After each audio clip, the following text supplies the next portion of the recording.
ছোট্ট একটি বাড়িতে বাস করত অভাগী এবং তার ছেলে। তারা খুবই দরিদ্র ছিল। তারা এতই দরিদ্র ছিল যে তাদের পোশাকও ছেঁড়া ছিল। অভাগীর ছেলের নাম ছিল কাঙালি। তারা ছিল দুলে সম্প্রদায়ের অন্তর্ভুক্ত, অর্থাৎ হিন্দু ধর্ম ব্যবস্থায় সবচেয়ে নিম্ন জাতের লোক। এই জন্য পাড়া প্রতিবেশীরা তাদেরকে অবজ্ঞা করেই কাটিয়ে দিত, কখনো তাদের সাথে মিশতো না। সেই জন্য কাঙালি সবসময় মায়ের কাছেই থাকতো। একদিন কাঙালি মাকে জিজ্ঞাসা করলো, মা, আমি কারোর সাথে খেলতে গেলে আমাকে কেউ খেলায় নেয় না। সবাই কত বড় বড় খেলনার জিনিস নিয়ে খেলে, আমার কোনো খেলনারটা নেই কেন?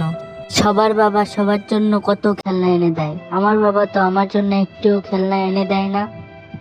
এইসব কথা বলতে নেই শোনা, আমরা হলাম গরিব মানুষ, আমাদেরকে কে খেলনা কিনে দেবে?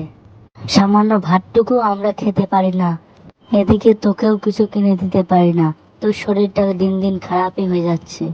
মার এই কথা শুনে ছোট্ট কাঙালি হতাশ হয়ে মার কোলের উপর শুয়ে পড়ল, আর কাঙালির মাথায় মা হাত বুলিয়ে দিল।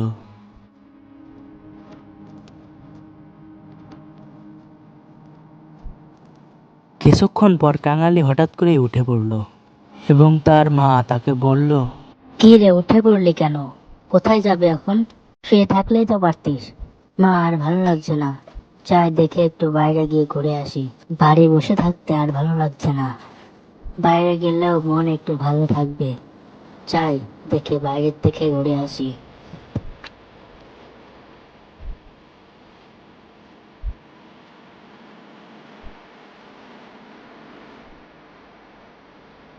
এই দেখ, আমার বাবা না আমার জন্য কত বড় খেলনা কিনে দিয়েছে। এটা হলো র্যাকেট, এটা দিয়ে আমরা ব্যাডমিন্টন খেলতে পারবো। কি মজা! আমার বাবা অনেক ভালো। হ্যাঁ, আমার বাবা অনেক ভালো, জানিস, আমার জন্য মোবাইল কিনে দিয়েছে। আমি এবার পরীক্ষায় ফার্স্ট হয়েছি বলে আমার জন্য এবার অনেক বড় মোবাইল কিনে দিয়েছে। ওই দেখ, ওই গরিবের ছেলে কাঙালি আসছে, চল আমরা এখান থেকে চলে যাই। ওর বাবা তো সুইপার, ওর সাথে থাকাই যাবে না আমাদের।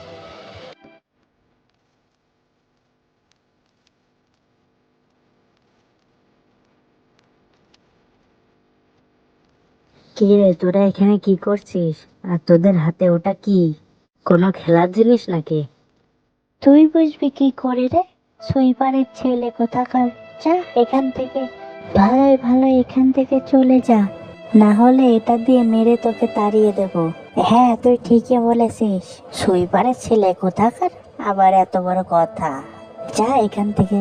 মেয়েগুলোর কথা শুনে কাঙালি মন খারাপ করে সেখান থেকে চলে গেল। এদিকে তার মা বাড়িতে রান্না করছিল। কাঙালির মার গায়ে প্রচণ্ড জ্বর ছিল।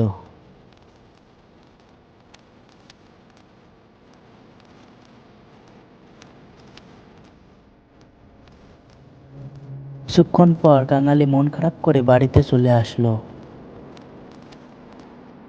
এত তাড়াতাড়ি বাড়িতে চলে আসায় তার মা তাকে জিজ্ঞাসা করলো, কি রে, কি হয়েছে তোর? এত তাড়াতাড়ি চলে আসলি বাড়িতে? আজকে খেললি না? অন্যদিন তো বাড়িতে আসতে রাত করে দিতিস না। আর ভালো লাগছে না, সেজন্য চলে আসলাম। রান্না হয়ে গেছে? এটা বলে সে বিছানার উপর বসে থাকলো আর অভাগী রাঁধতে থাকলো।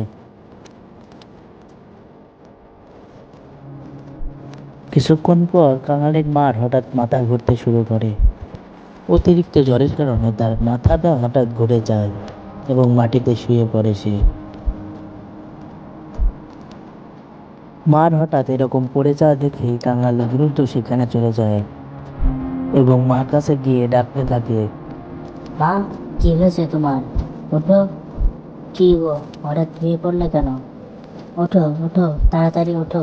অনেক ডাকাডাকি করার পরেও মার কোনো সাড়া না পাওয়ায় সে মাকে দূরত্ব বিছানায় নিয়ে আসে এবং মাকে সেখানে শুয়ে দেয়।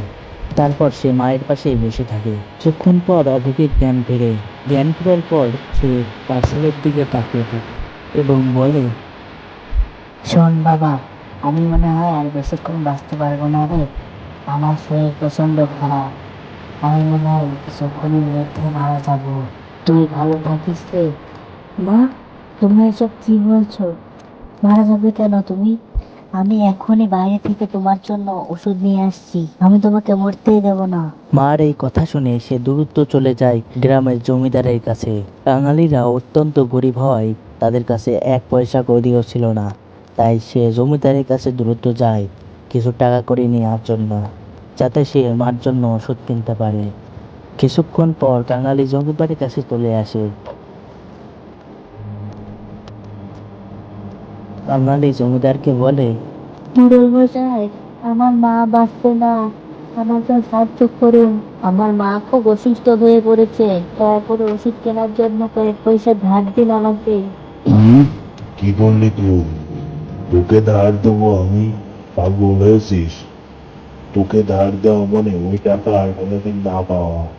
তোরা যে গরিব, যা ভাগ এখান থেকে। কাঙালি সেখান থেকে হতাশ হয়ে চলে যায় এবং সে ভাবতে থাকে কি করে সে মাকে বাঁচাবে। জমিদের কাছে সাহায্য না পায় সে এক ডাক্তারের কাছে চলে যান সাহায্য নিতে।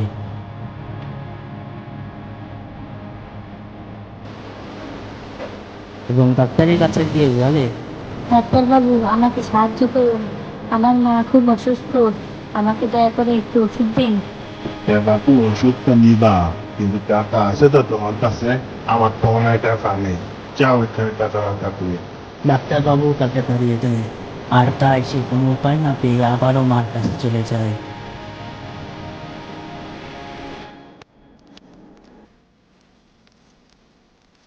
মার কাছে গিয়ে সে মাকে জোরে জোরে ডাকতে থাকে। মা, মা, ওঠো, মা।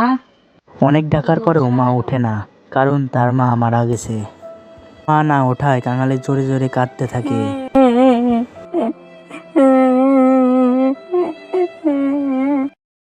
কিছুদিন পরে কাঙালির অবস্থা।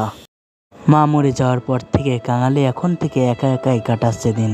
প্রতি মুহূর্তে তার এখন মার কথা মনে পড়ছে। মাই ছিল একমাত্র তার সম্বল, কিন্তু মা মারা যাওয়াতে সে অত্যন্ত কষ্ট পেয়েছে। কষ্টে তার বুক ফেটে যায়। মাঝে মাঝে হঠাৎ করেই সে কেঁদে পড়ে।